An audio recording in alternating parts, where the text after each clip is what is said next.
Greetings, hockey fans. Today, by request, I will be doing a full game playthrough of the tabletop board game Shootout Hockey. The teams using will be the 1969 Oakland Seals and the 1963 Toronto Maple Leafs, both from great teams of the past sets. And if you're wondering how a Seals team got into the great teams of the past, well, that was a special favor that John, the creator of Shootout Hockey, did for me. And this is the least worst Seals team, as they finished second in the West with 29 wins. So I've already selected action cards to determine the starting goalies and the scoring ranges for both teams. Now I'm not going to be explaining too much in this video in order to keep it as short as possible. If you want to know more about how to play the game and how I arrive at the ratings and the readings on the cards, please refer to my 3-part series on how to play Shootout Hockey. So I have 2 action decks here. I'll be probably alternating between the 2. One is a special custom deck that was made,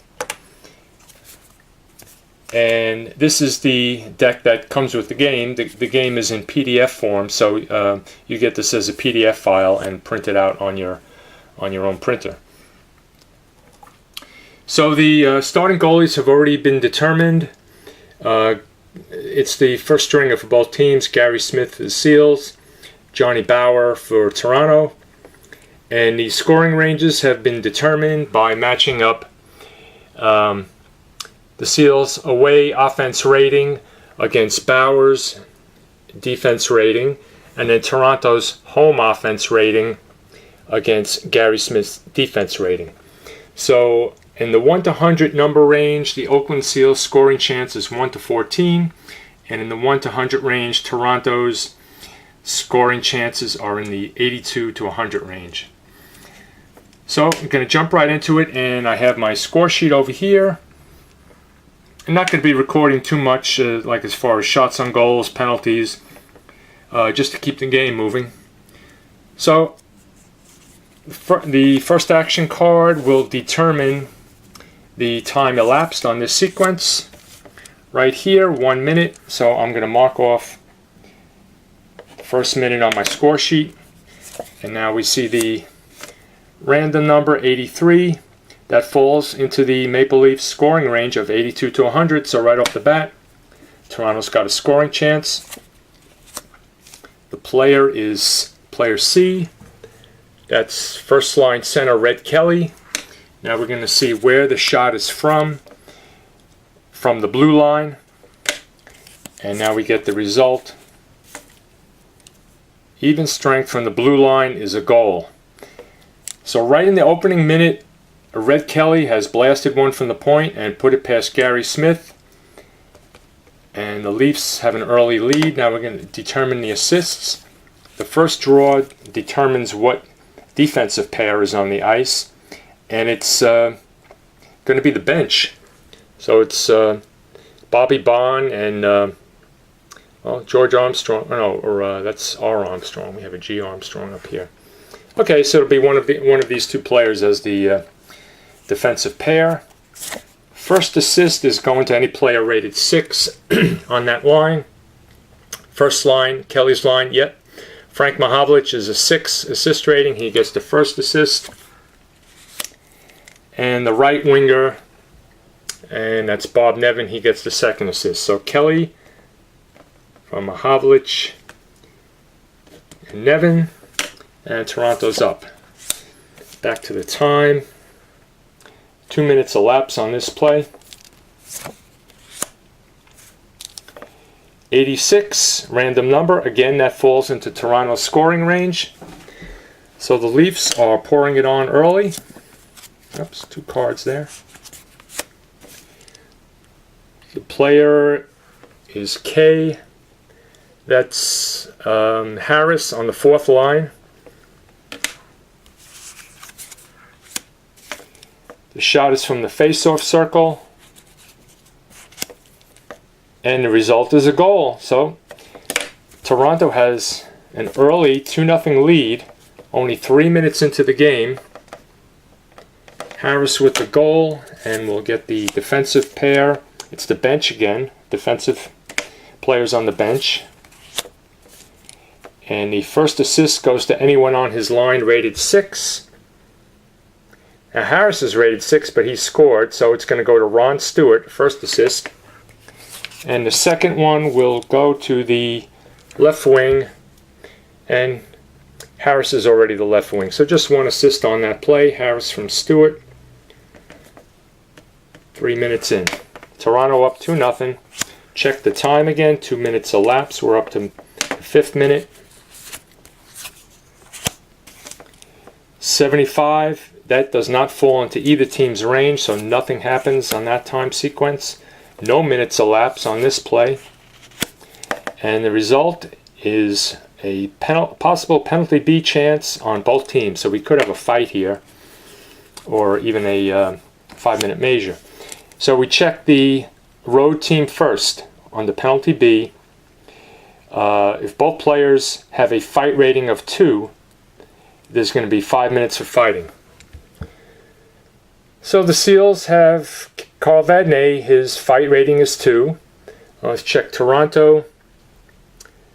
Carl Brewer. Two likely candidates for a fight there for both teams. So we had a fight on that play.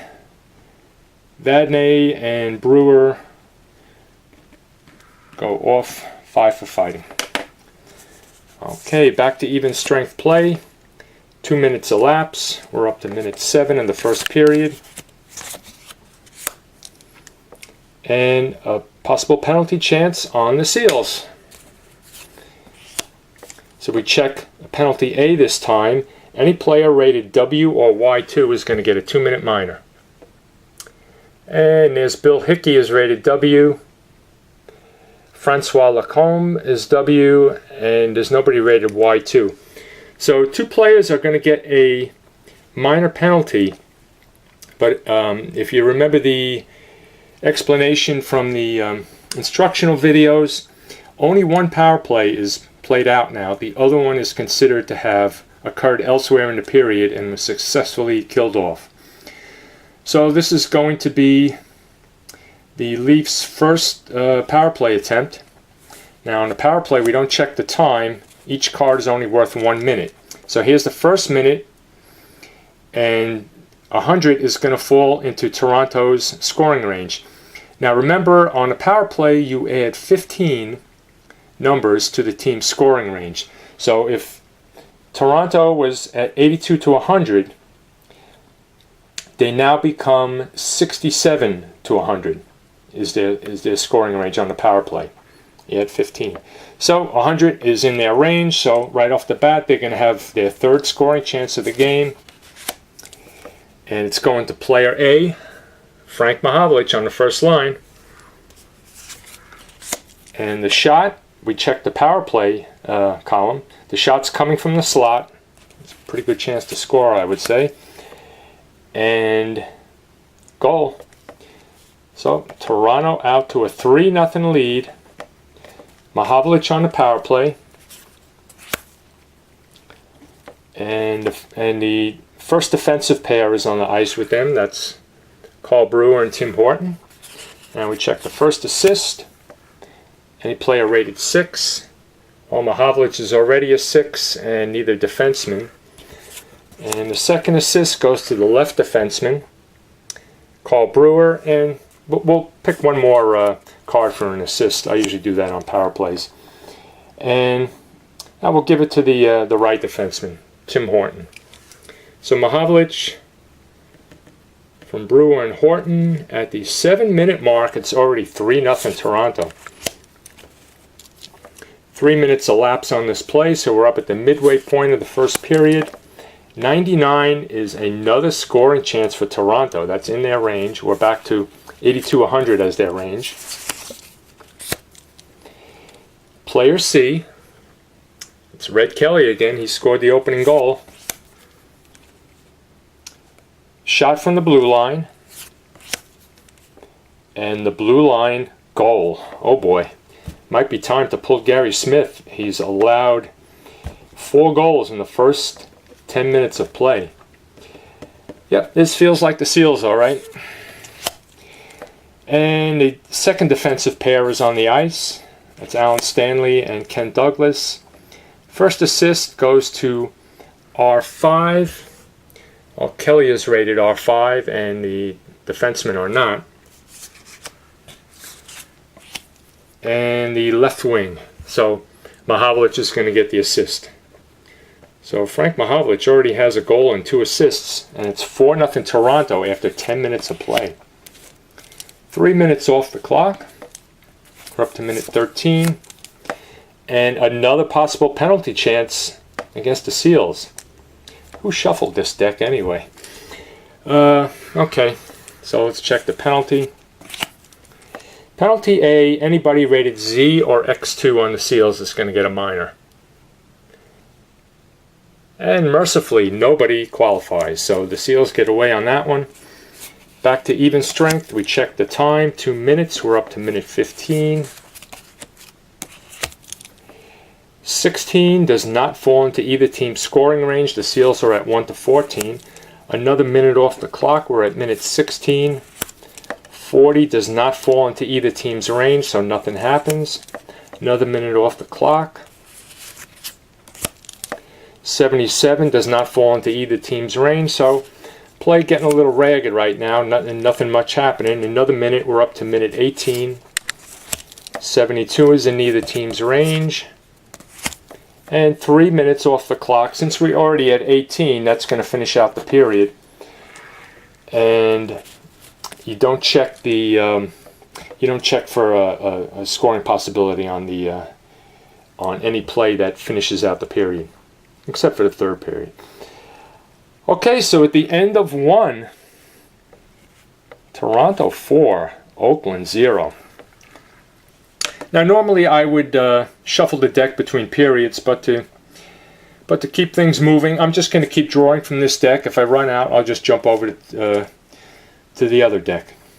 So we're starting the second period, and also I'm not keeping shots on goal for this game. I am keeping the scoring chances, and I probably won't record all the penalties either, just to keep the game moving, and you could see what a game looks like from start to finish.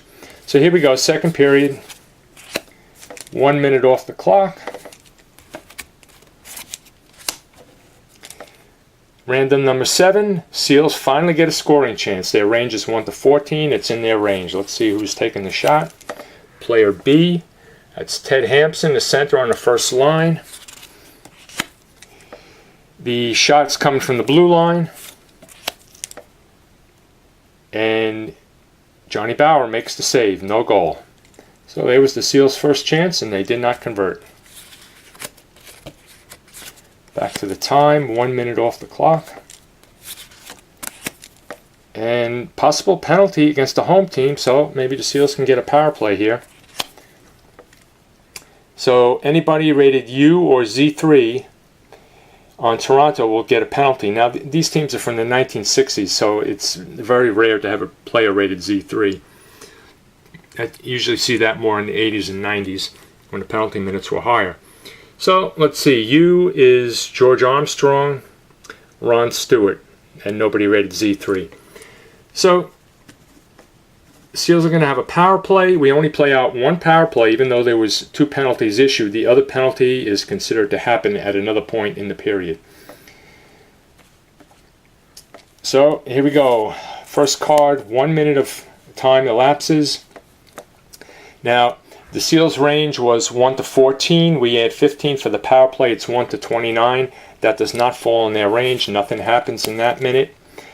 And 93 is in Toronto's range. The Leafs are going to have a shorthanded chance. Player F, so it's Dick Duff on the second line. The shot is from the blue line. Shorthanded scoring chances are always going to be from the blue line. And the result is no goal. So Gary Smith stopped Dick Duff on a shorthanded attempt. We're back to even strength. 3 minutes off the clock puts us at minute 6.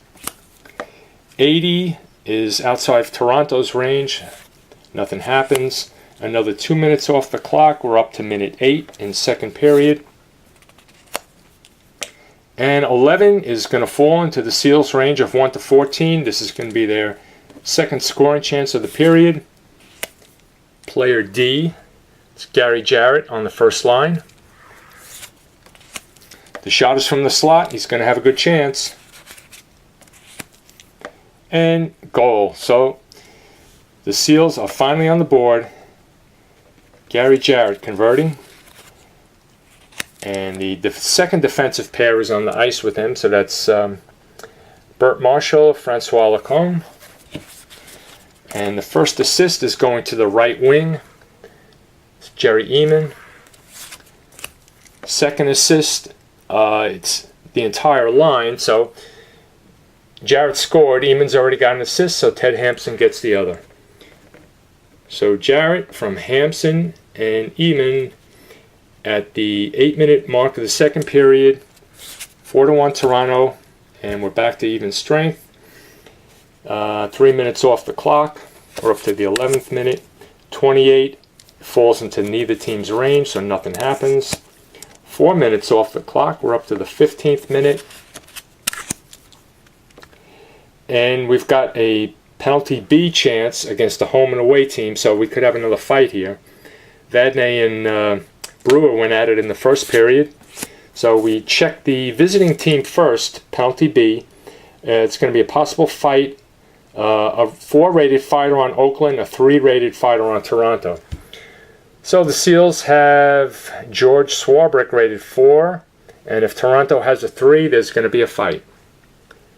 And they do. Kent Douglas. So second fight of the game puts Swarbrick and Douglas in the penalty box for 5 each. And we're back to play. 3 minutes off the clock puts us at the 18-minute mark. 67 is in neither team's range. And no minutes off the clock. So it's happening a few seconds after the previous sequence. 6 is going to be in the Seals' range. Maybe they can cut the lead here. Player N is going to get a shot. It's Jarrett again. He's rated D and N, so he's got another chance. This time from the blue line. Maybe not have much of a chance. Blue line, no goal. Bauer made the save. And this could end the period. 2 minutes, yes, puts us all the way to the end of the period. So the Seals scored. Toronto did not. 4-1. Toronto over Oakland at the end of 2. Okay. Third period, I'm just going to move these cards out of the way. We'll probably be going to the second deck. So here we go, third period. 3 minutes off the clock on the first play. Possible penalty against the home team, Toronto. Let's see if the Seals can get a break here. Any players rated W or Z2? I doubt there'll be any Z2s, but we'll see if there's anyone rated W. Yep, Bob Pulford, and he's the only one. So there is the Seals' second power play, I believe, of the game. And let's see what happens. 1 minute on the clock on the power play. 5 is in the Seals' range. Remember, their range is up to 1 to 29 now. We had 15. So that's in the Seals' range. They can have a power play chance. Player B, that's Ted Hampson. The first line's been doing a lot of work for them. Hampson with the shot. And on the power play, it's coming from the face-off circle. And a possible great save chance for Johnny Bauer. Okay, so his great save range is 5 to 9. That's like a 2 to 12 dice number. And we're going to check this number on the next card. Between 5 and 9, he makes the save. 7, Bauer comes up with a big save on the power play. And the second minute,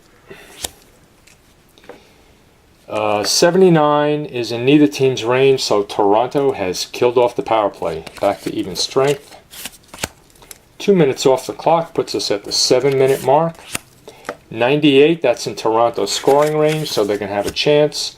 Player A is Frank Mahovlich again. He's already got a goal and 2 assists. So we're going to switch over to the second deck now.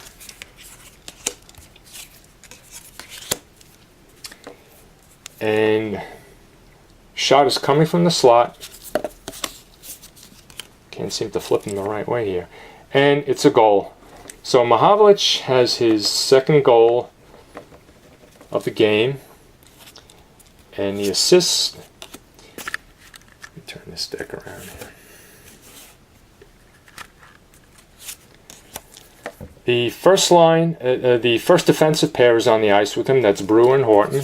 So the first assist is going to right defenseman Tim Horton.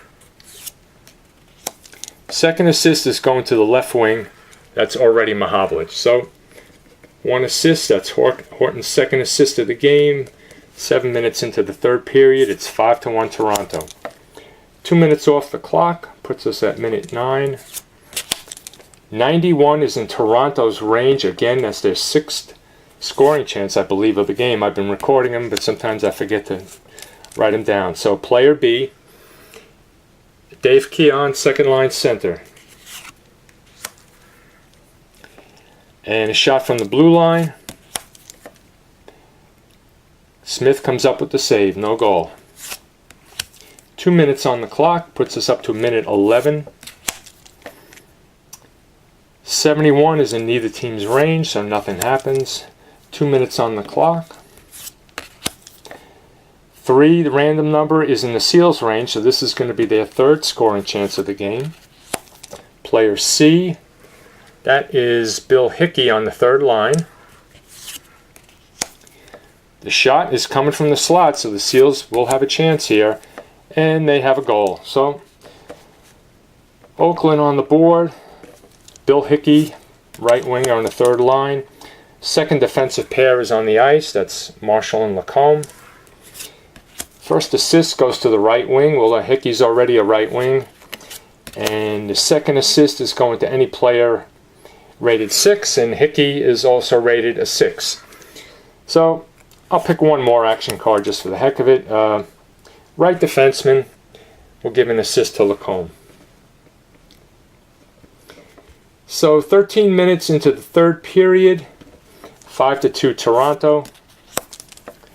2 minutes on the clock puts us at minute 15, game winding down.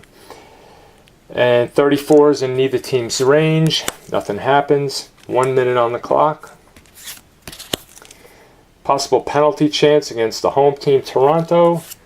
And a penalty, anybody rated Y or X2. And there's Eddie the Entertainer Shack is a Y. Carl Brewer's an X2. Horton is a Y. And Bawn is a Y. So 4 players were given minors. But again, we only play out 1 power play. The other 3 are considered to have happened elsewhere in the period and killed off. That's the way this game works. Quick play game, and the power play procedure is streamlined. So we're going to play out a 2-minute power play for Oakland. It'll be their 3rd of the game. They've already been shut out 3 times on the power play. So 1 minute on the timer. The action cards only count 1 minute on the power play. And 27 is going to fall into the Seals' adjusted range of 1 to 29. Remember we had 15 on the power play. Player B, that's Ted Hampson. Shots coming from the slot. And Hampson has a goal. Too little, too late. The Seals cut the lead to 5-3, but there's only 3 minutes left in the game. Second line, second defensive pair is on the ice with him. First assist goes to anybody rated R5. Well, that's Hampson is R5, so he don't get the assist. Left defenseman, which pair did I say was on the ice? Was it 2? Yeah, 2. So Bert Marshall gets the first assist, and we'll pick a 3rd card, because usually get 2 assists on a power play. And right wing is Jerry Eman. So Hampson from Eamon and Marshall, that's Eamon's second assist. And that's Hampson's second point. So 5-3 Oakland at the 17-minute mark of the third period. 3 minutes sends us right to the 20-minute mark, and that wraps up the game. So managed to play a game of Shootout in 25 minutes or so. And let's fill out the final score. Toronto 5, Oakland 3. You could figure out the shots on goal from the chart later, but I don't need to do that now. Oakland 1 for 3 on the power play. Toronto 1 for 1. Seals had, I believe, 4 scoring chances. Toronto had 6. I sometimes forget to write those down, so I may have missed a few. And we had 2 fights in the game. And let's see, player of the game, probably going to be Frank Mahovlich with 2 goals, 2 assists. So that wraps it up. A full game of Shootout hockey. And if you want to know more about the game, please see my 3-part series on how to play Shootout hockey on YouTube. And thanks again for watching. Bye.